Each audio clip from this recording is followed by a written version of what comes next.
అందరికీ జై భీమ్. నేను Rajesh Mahasena. Welcome to Mahasena media. Nagababu గారికి ఎమ్మెల్సీ ఇవ్వటం కరెక్టేనా? నాగబాబు గారికి ఎమ్మెల్సీ ఇచ్చినప్పుడు చాలామంది అదే వైసీపీ వాళ్ళు కులం చూసుకుని ఇచ్చారు, ఇంట్లో ఓడికి ఇచ్చారు, ఆయనకి ఏ అర్హత ఉంది అనుకుంటూ ఆయన గురించి కూడా మాట్లాడుతున్నారు. ఈ రెండింటి మీద ఈరోజు వివరణ ఇద్దాం. నాగబాబు గారికి ఎమ్మెల్సీ ఇవ్వడాన్ని వైసీపీ వాళ్ళు తీవ్రంగా విమర్శిస్తున్నారు, కామెడీ చేస్తున్నారు, హేళన చేస్తున్నారు, రకరకాల వీడియోలు పెడుతున్నారు. వాళ్ళు చెప్పే పాయింట్లో కొన్ని పాయింట్లు ఏంటంటే, నాగబాబు గారికి ఏ అర్హత ఉందని మీరు ఎమ్మెల్సీ ఇచ్చారు అనేది ఒకటి, రెండోది కాపు కులానికే ఇచ్చుకుంటున్నాడు పవన్ కళ్యాణ్ గారు అనేది రెండోటి, మూడోది ఇంట్లో వ్యక్తుల కంటే కుటుంబ పాలన వద్దన్నాడు ఆయన, కుటుంబ పాలనకి మళ్ళీ వాళ్ళ సొంతానికి ఎందుకు ఇచ్చారు అంటున్నారు మూడోది. ఇప్పుడు నేను ఈ టాపిక్ మాట్లాడడం మొదలుపెట్టిన వెంటనే రాజేష్కి నిలకడ ఉండదు, అప్పుడే వ్యతిరేకిస్తాడు, అప్పుడే సమర్థిస్తాడు, ఒక మాట మీద నిలబడ్డు రాజేష్ అని కొంతమంది నన్ను విమర్శిస్తారు. ఆ విషయం నాకు తెలుసు. అయితే నిజానికి నేను కరెక్ట్గా ఉన్నానా, మీరు కరెక్ట్గా ఉన్నారా నన్ను విమర్శించే వాళ్ళు అడుగుతున్నాను. ఎందుకు చెప్తున్నాను ఇదంటే, రాజేష్ పార్టీలు మార్చాడు. రాజేష్ అప్పుడు నిన్న తిట్టిన నాయకుడిని ఈరోజు పొగుడుతాడు, ఈరోజు తిట్టినోడు రేపు పొగుడుతాడు, రేపు పొగుడినోడు ఎల్లుండి తిడతాడు అంటారు. అయితే నేను ఒక్క మాట చెప్పాలనుకుంటున్నానండి. ఇప్పుడు జగన్మోహన్ రెడ్డి గారి కోసం 2019లో మేము పనిచేసాం. పనిచేసినప్పుడు జగన్మోహన్ రెడ్డి గారు ఏమన్నారంటే, దళితులు నా మేనమామలు, ఇక ఉన్న ప్రతి ఒక్కరిని కంటికి రెప్పలా కాపాడుతాను అన్నాడు. దళిత నాయకులుగా మేము దాన్ని నమ్మి ఆయన కోసం పనిచేసాం. పనిచేసి ఆయన గెలిచిన తర్వాత దళితుల్ని చంపుకుంటూ వెళ్ళిపోతున్నారు వైసీపీ నాయకులు. ఆయన చూసి చూడనట్టు వదిలేశాడు. మళ్ళీ వాళ్ళని పక్కన పెట్టుకుని వాళ్ళకి 2-3 పదవులు ఇవ్వడం మొదలెట్టాడు. దళితుల పథకాలన్నీ రద్దు చేశాడు. డాక్టర్లని, శిరోమండనాలు, డెడ్ బాడీ డోట్ ఇవన్నీ జరిగినా కానీ ఆయన మాట్లాడలేదు, ఆయన పట్టించుకోలేదు, మా తరపున నిలబడలేదు ఆయన. అప్పుడు అతన్ని వ్యతిరేకించాం మేము. అంటే 2019లో చెప్పిన మాట 19 తర్వాత గెలిచిన తర్వాత జగన్మోహన్ రెడ్డి గారు తప్పారు కదా. అంటే జగన్మోహన్ రెడ్డి గారు మారారు కదా. మా మేనమామలు దళితులు అన్న దగ్గర నుంచి దళితులను చంపిన వాళ్ళని పక్కన కూర్చోబెట్టుకునేదాకా, దళితుల పథకాలు రద్దు చేసేదాకా ఆయన మారాడు కదా. ఆయన మారినప్పుడు మరి రాయలసీమ కూడా మారతాడు కదా. నువ్వు మంచోడు అయినప్పుడు ఎస్ మంచోడు అంటాం, ఈరోజు మంచి పని చేసావు మంచోడు అంటాం, రేపు చెడ్డ పని చేస్తే ఎందుకురా బాబు ఇలాంటి పని చేసి అదో పని చేసి తిడతారు కదా. ఎవరన్నా సొంత ఇంట్లో పిల్లల్ని తిడతాం కదా. ఈరోజు మంచి పని చేసి మంచి మార్కులు వచ్చావు సబ్జెక్ట్లో, అబ్బా శబాష్ బాగా చదివాము అంటాం. రేపు ఇంకో సబ్జెక్ట్లో తక్కువ మార్కులు వచ్చాయి, ఏటమ్మా ఎలా చేసావు చదవట్లేదా తిడతాం. అది సందర్భాన్ని బట్టి, ఎదుటోళ్ళు మారటాన్ని బట్టి మనం మారతాం. అలాగే పవన్ కళ్యాణ్ గారికి సపోర్ట్ చేశాడు రాజేష్, మళ్ళీ పవన్ కళ్యాణ్ గారిని వ్యతిరేకించాడు అన్నారు. అది కూడా అందులో వాస్తవం ఉంది. పవన్ కళ్యాణ్ గారికి మేము సపోర్ట్ చేసేటప్పుడు పవన్ కళ్యాణ్ గారు ఆయన చెగువేరా సిద్ధాంతాలతో, కులాలను కలిపే సిద్ధాంతాలతో, ఆయన ఒక అభ్యుదయ భావాలతో ఉండేవాడు ఆయన. తర్వాత మేము వ్యతిరేకించేటప్పటికి ఆయన ఒక మతానికి అనుకూలంగా వెళ్ళినా కూడా పర్లేదు, తప్పు కాదు. కానీ సనాతనవాదం ఎత్తుకున్నాడు. సనాతనవాదం అంబేద్కరిజానికి పూర్తి వ్యతిరేకం. మేము సిద్ధాంతం మీద నిలబడేవాళ్ళం, సిద్ధాంతం కోసమే ఉంటాం. మాకు అవకాశాలు రానివ్వండి పోనివ్వండి. మా సిద్ధాంతం ప్రకారం మళ్ళీ సనాతనవాదం అంటే ఏంటి, మా తాత జమీందారు, మీ తాత మా తాత దగ్గర పనిచేశాడు ఇప్పుడు కూడా నేను ఇప్పుడు అలా కూర్చుంటాను, నువ్వు నా దగ్గర పని చేయంటావు. సనాతనవాదం హిందూ మతం చాలా గొప్పది. ఇప్పుడు హిందువులు చాలా గొప్పవాళ్ళు, వాళ్ళందరూ రాజ్యాంగాన్ని పాటిస్తారు, అందరూ రాజ్యాంగం ప్రకారం వెళ్తాం. హిందుత్వం చాలా గొప్పది, గౌరవిస్తున్నాను. కానీ ఆ సనాతనవాదం అన్న దగ్గర ఆయన మేము విభేదించాం కాబట్టి మళ్ళీ ఇప్పుడు నాగబాబు గారి విషయంలో ఏది జరిగినా సరే అబ్బాబే వాళ్ళు మనకు శత్రువులు కాబట్టి మనం ఏం మాట్లాడకూడదు అనుకునే టైప్ కాదు నేను. నువ్వు మాకు అన్యాయం చేస్తే ఎందుకు అన్యాయం చేసావు అని అడుగుతాను. అదే నువ్వు అన్యాయానికి గురైతే ఇగో ఈయనకి అన్యాయం జరుగుతుందని చెప్తాను. అది నా నైజం అండి. ఇవి అర్థం చేసుకోవచ్చు, అర్థం చేసుకునే వాళ్ళు అర్థం చేసుకుంటారు, అర్థం చేసుకున్న తిట్టేవాళ్ళు తిడతారు, అది కామన్. అది వదిలేద్దాం, వాళ్ళ టాపిక్ వదిలేద్దాం. అయితే ఇప్పుడు డైరెక్ట్ వైసీపీ వాళ్ళని అడుగుతున్నాను నేను. ఎవరైతే నాగబాబు గారిని విమర్శిస్తున్నారో, ఆయనకి అర్హత లేదనో, లేకపోతే కుటుంబ పాలననో, లేకపోతే కుల పాలననో మాట్లాడుతున్న వాళ్ళు ఎవరైతే ఉన్నారో వాళ్ళని సూటిగా ప్రశ్నిస్తున్నాను నేను. ఈ రోజున నాగేంద్రబాబు గారికి కూటమిలో 5 ఎమ్మెల్సీలు ఖాళీ అవుతున్నప్పుడు జనసేనకి తన వాటాకు ఒక సీట్ వచ్చింది. ఆ వాటాకు ఒక సీట్ వచ్చినప్పుడు ఆ పార్టీ అధినేతగా పవన్ కళ్యాణ్ గారికి సంపూర్ణ అధికారం ఉంటుంది. ఎవరికైనా ఇచ్చుకుంటాడు ఆయన. ఎవరికి ఇచ్చినా మనం అడగడానికి అర్హత లేదు, మనకు హక్కు లేదు. కాబట్టి ఆ పాయింట్ ఆఫ్ వ్యూలో నాగబాబు గారికి ఇచ్చారు అనుకుందాం. ఇప్పుడు జగన్మోహన్ రెడ్డి గారి చేతిలో కూడా రాజ్యసభ ఎంపీలు ఉన్నాయి. ఇప్పుడు రాజ్యసభ ఎంపీలు ఉన్నప్పుడు ఎవరికైనా ఇచ్చుకోవచ్చు, ఆయన ఎవరికి ఇచ్చినా అడగడానికి లేదు. ఆ టైంలో ఆయన పరిమళ నత్వాని అని చెప్పి ఒక ఆయనకి ఇచ్చాడండి. వైసీపీని అడుగుతున్నాడు. అంటే ఇప్పుడు జనరల్గా వైసీపీ వాళ్ళని తప్పటం ఏమీ లేదు, ఎదుటి పార్టీలు ఏదో తప్పులు చూపించేస్తే రేపు వచ్చే ఎలక్షన్ జనం మా వైపు వస్తారని ఒక ఆశతో వాళ్ళు ప్రయత్నం చేసుకోవచ్చు, తప్పేం కాదు. కాకపోతే వాస్తవాన్ని చెప్పాలి కాబట్టి నేను చెప్తున్నాను ఈరోజు. ఈయన ఎవరండి నాగేంద్రబాబు గారు అంటే, జనసేన పార్టీకి ఆయన జాతీయ కార్యదర్శి సంథింగ్ మంచి పోస్టులో ఉన్నాడు. జనసేన పెట్టిన దగ్గర నుంచి కూడా జనసేన పార్టీ కోసం పనిచేశాడు.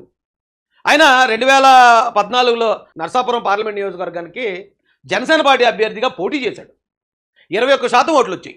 ఆ రోజున పెద్ద పార్టీలు అంటే బలమైన పార్టీలు టీడీపీ వైసీపీని ఢీకొట్టి 21% ఓట్లు సాధించాడు మన కొణిదెల నాగబాబు గారు.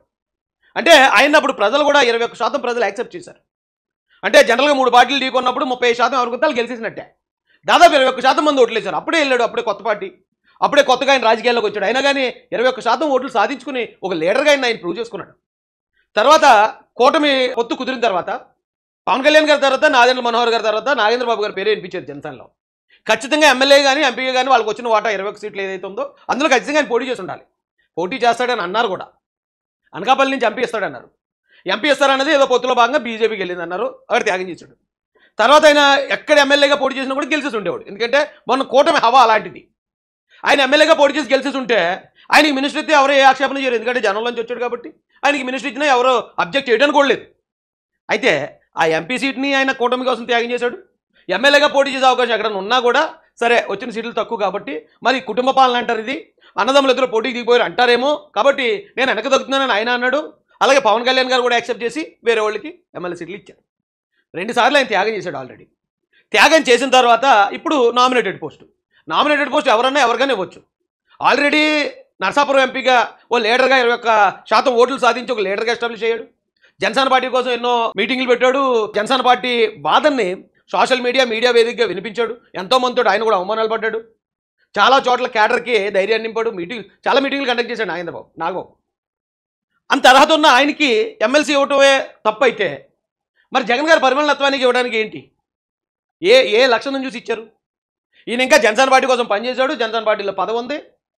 పార్టీ కోసం త్యాగాలు చేశాడు. పార్టీ కోసం నిలబడ్డాడు. మరి పరిమళత్వాన్ని అంటే ఎవరండి ఈయనలో ఏం చూసి ఇచ్చారు? ఒకసారి ఈయన పర్సనల్ చూద్దాం. ఈ నియోజకవర్గం జార్ఖండ్ అండి. జార్ఖండ్ ఇక్కడ కాదు. జార్ఖండ్లో ఉన్న పరిమళ నత్వాని గారికి ఆంధ్రప్రదేశ్ తరఫున రాజ్యసభ ఎంపీ ఇవ్వటం ఎంతవరకు కరెక్ట్ అండి? ఆయన కనీసం వైసీపీలో మెంబర్షిప్ కూడా ఉండదు. దీనికి వైసీపీ పార్టీ కోసం పనిచేయటం, వైసీపీ పార్టీ కోసం ఆ ప్రజల్లో తిరగడం ఇవన్నీ పక్కన పెట్టండి. కనీసం ఆయనకి వైసీపీ పార్టీలో మెంబర్షిప్ కూడా ఉండదు. మరి అలాంటి వ్యక్తిని డైరెక్ట్గా రాజ్యసభకి ఎలా పంపించారు జగన్మోహన్ రెడ్డి గారు? ఏ అర్హత చూసుకుని పంపించారు? అర్హతల విషయంకి వస్తే చెప్తున్నాను ఇది. రెండోది ఏమంటున్నారు? కులం ఆయన కాపు కాబట్టి మొత్తం జనసేనలో అందరికీ కాపులకి వేస్తున్నారని ఒక ఆరోపణ చేస్తున్నారు. నేను ఒక మాట అంటాను, నిజమే అది. ఇప్పుడు ఆయన పవన్ కళ్యాణ్ గారు కాపున్నారు, కందుల దుర్గేష్ గారు కాపున్నారు. ఇప్పుడు ఆయన కూడా మళ్ళీ కాపు నుంచి ఆయన మినిస్టర్ అవుతున్నారు కదా అని కొద్దిమంది కులం పేరుతో టార్గెట్ చేసి మాట్లాడుతున్నారు.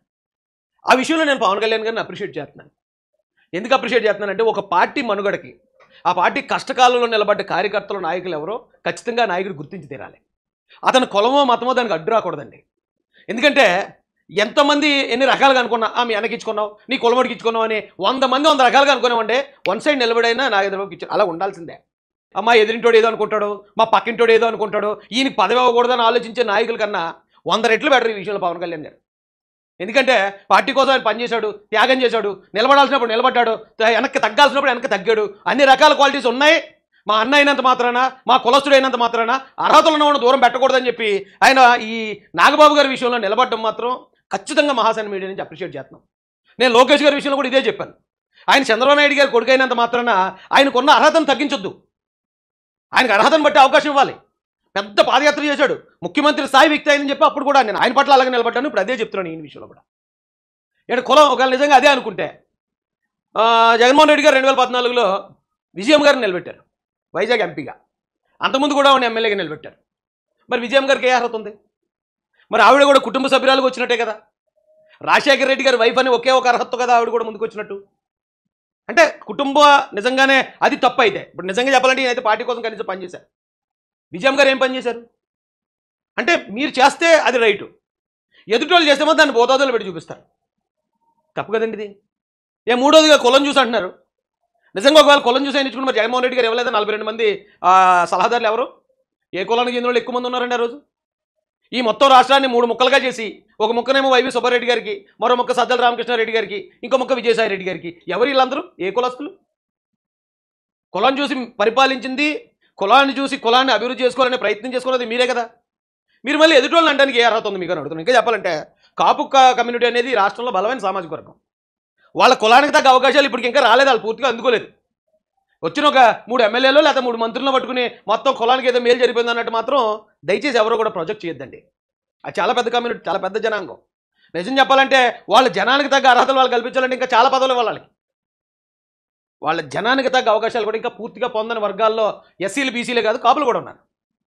కాబట్టి ఇచ్చిన ఈ ఒక్క ఏదో ఎమ్మెల్సీయో లేకపోతే రేపు పొద్దున ఏమైనా మినిస్టర్ ఇస్తేనో అదేదో కాపులకు దోచిపెట్టేసినట్టు, కాపులు వాళ్ళకున్న జనం కన్నా ఎక్కువ అవకాశాలు ఇచ్చేసినట్టు అనే ప్రచారం కూడా వైసీపీ చేయడం కరెక్ట్ కాదండి. ఇప్పుడు నేను చెప్పిన ఈ 3 పారామీటర్లు ఒకసారి మీరు వెరిఫై చేసి చూడండి. వెరిఫై చేసి చూస్తే మొత్తం నలుబంతా ఖచ్చితంగా వైసీపీ కింద కనపడుతుంది. ఇది నేను తెలుగుదేశం పార్టీ కార్యకర్తగా కంపల్సరీ నేను చెప్పాల్సిన బాధ్యత నాకు ఉంది. మీరు చేసుకునే మీ ప్రయత్నాలు మీరు చేయండి. వాస్తవాలు మేము చెప్పాల్సింది ప్రజలకు చెప్పాలి కాబట్టి నేను ఇది ముందుకు తీసుకొస్తున్నాను.